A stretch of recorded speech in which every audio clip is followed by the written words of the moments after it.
Hello les amis, bonjour, j'espère que vous allez très bien. Nous allons toujours continuer à dénoncer les faux pasteurs parce que ces gens-là agissent mal. Et tous ceux qui soutiennent les faux pasteurs seront aussi dénoncés à fond. Vous êtes dans votre mission entre nous. Ici, nous dénonçons les frasques des faux pasteurs, mais nous soutenons aussi les vrais. Pour commencer, avec ce beau soleil du Canada, je vous dis générique, on se voit au studio. Allez, bye. Pasteur, pengue pasteur, pengue pasteur, pengue pasteur, pengue pasteur, pengue pasteur. Mes amis, bonjour. C'est le frère William. Je bénis le Seigneur pour ce matin, pour tout ce qu'il fait pour nous. Vous êtes dans votre mission entre nous. Je suis chez moi, dans mon studio. Les faux pasteurs ont décidé de faire encore un dégât. Mais dans ces deux vidéos que je vais vous présenter, vous allez voir un jeune homme qui travaillait avec les pasteurs, qui va venir vous expliquer comment est-ce que les jeunes filles des églises sont une nourriture prophétique. Oui, comment est-ce que ces faux prophètes couchent et finissent avec les filles de l'église. Les plus belles filles qui font souvent le protocole, c'est elle qui finit avec le prophète qu'on invite. Et le prophète l'appelle la nourriture prophétique. Nous allons passer à la première vidéo. Écoutez ce que ce pasteur va dire. Lisez, parce que c'est en anglais.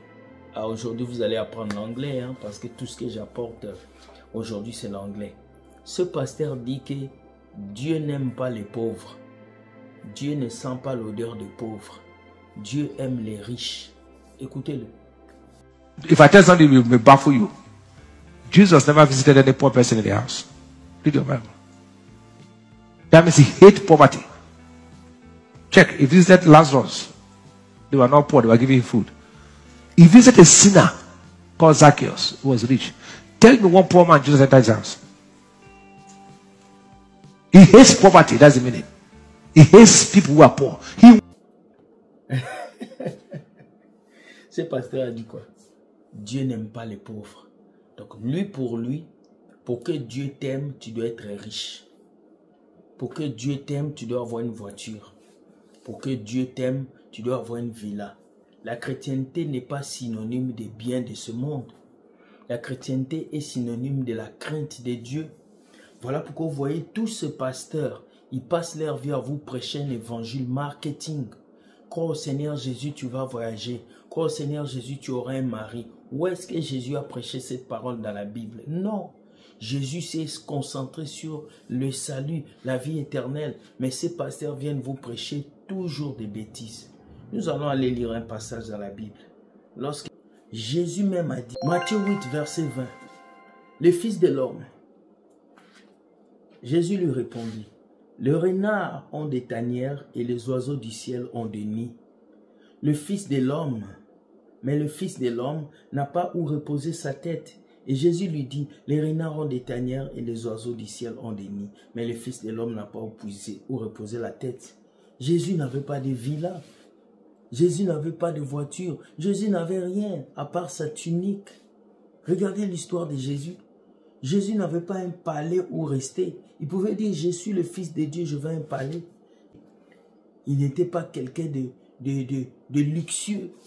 Mais ces pasteurs veulent vous faire comprendre que tu dois être luxueux pour que Dieu t'aime. Tu dois manger dans les restaurants chers pour que Dieu t'aime. Tu dois porter les habits chers pour que Dieu t'aime. Voilà pourquoi ils sont toujours en costume, cravate comme des pingouins pasteurs pour vous mentir. Si nous regardons l'histoire de Lazare, Lazare était un pauvre. Il mangeait sous la table du riche. Même les chiens lapaient ses plaies. Mais lorsque Lazare est mort, il s'est retrouvé dans les seins d'Abraham. Pourquoi ces pasteurs viennent vous prêcher cet évangile qui vous fait croire que c'est lorsque tu as le mariage que tu es un chrétien? Les païens sont mariés.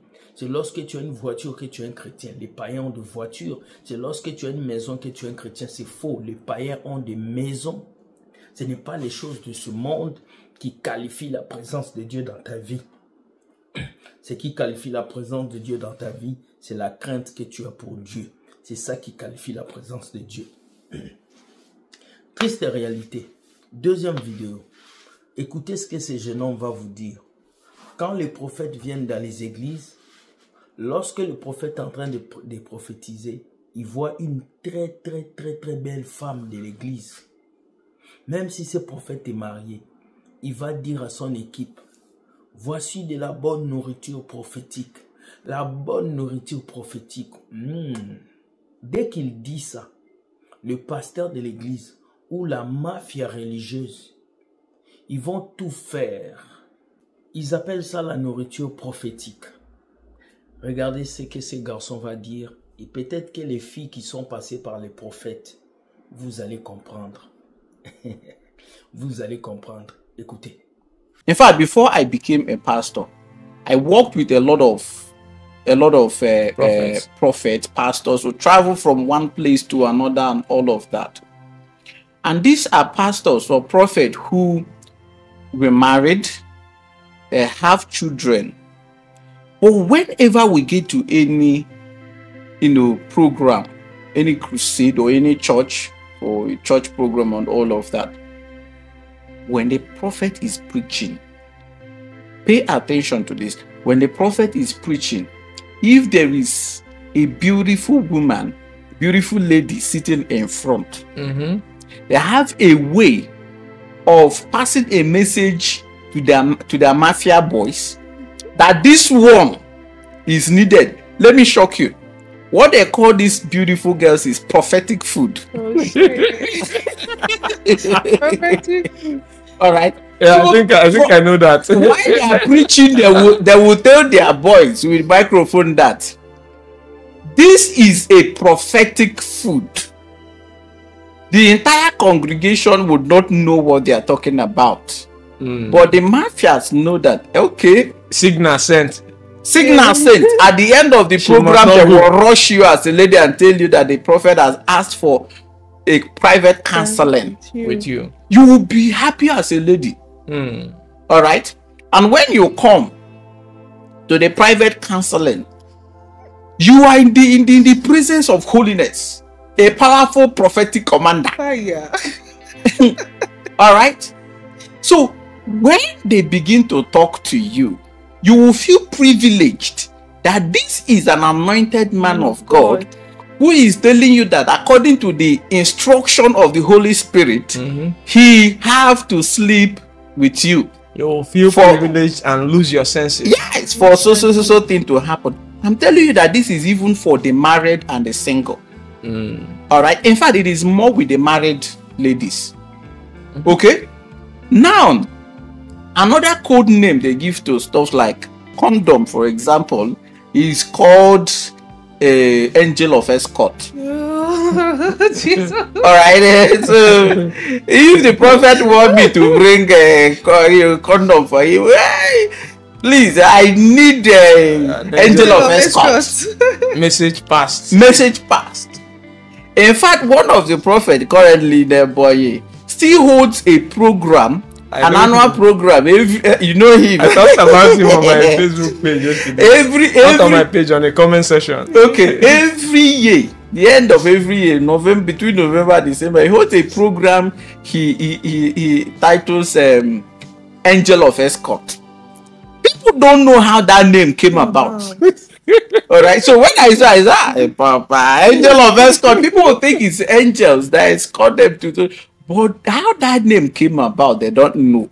They don't know the real meaning of it. The man of God felt that this name they have been using as a code name for condom. It's to actually make a good headline for a program. Yes, it will. So we used to they sit started down. using it for a program title. We used to sit down and be, cracking our head on the best Titles to title use for programs. Okay, that will draw crowd. Yes, This so that will marketing. draw crowd. It's a market. It's an open market. All right. Now, it's very worse with the married women. That is quite unfortunate. I know a prophet I've worked with. He's late. I wouldn't want to mention his name. Let it not be as if I'm telling tales about the dead.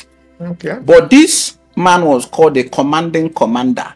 He was an arrogant prophet.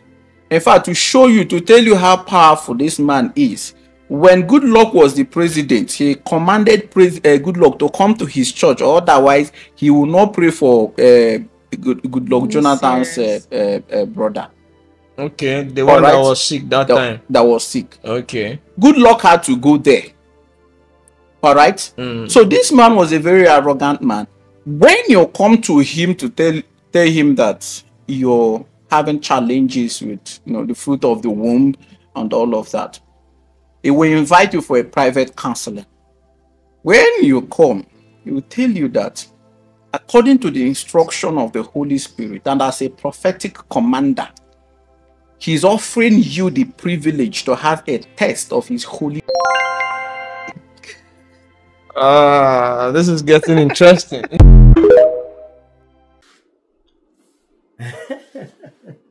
Mes sœurs, si vous regardez cette émission et que vous reconnaissez que vous avez couché avec un prophète, il venait des États-Unis, il venait de quelque part, on t'a amené à l'hôtel, tu as couché avec lui parce qu'il est en Côte d'Ivoire, je vais te dire de te repentir, de prier. Parce que peut-être ce prophète t'a enlevé des années. Peut-être qu'il a enlevé ton étoile. Peut-être qu'il t'a détruit. Voilà pourquoi beaucoup de femmes chrétiennes ont des problèmes d'enfantement. Elles ont des problèmes de mariage. Parce que tu as couché avec quel homme de Dieu dans son bureau. Et il t'a maudit, il t'a détruit. Priez, priez. Parce que Jésus avait dit, mon peuple périt parce qu'il lui manque de la connaissance. Voilà les 2 vidéos que j'avais apportées pour vous, surtout pour mes amis filles. Faites très attention. Les églises où vous partez là, il y a souvent des menteurs, des bandits qui sont là, qui veulent abuser de vous, qui veulent vous détruire et qui veulent faire beaucoup de bêtises avec vous. Gardez-vous, mes sœurs, faites attention, ce n'est pas tous ceux qui portent la Bible qui sont des hommes de Dieu. Il y en a, ce sont des mauvais, des méchants, des pingouins pasteurs, ils viennent juste pour vous détruire. Et beaucoup de filles ici, le pasteur couche avec toi, tu ne dis rien. Tu caches ça. Il est même marié, il a des enfants. Et il prêche même sur la chair. Mais tu ne veux pas parler. Ma sœur, il faut parler. Il faut te libérer. Sinon, cette douleur va même t'empêcher d'être tranquille dans ta propre relation. Sois béni. Bonne journée. Et que Dieu gagne toujours. Ce soir, on a notre live qui aura pour titre Héritage. Voici ta part. Nous allons parler de qu'est-ce que Jésus nous a laissé comme héritage. Est-ce que c'est des maisons, c'est des voitures? On ne sait pas. On parlera de ça ce soir. Sois béni. Merci beaucoup et bye.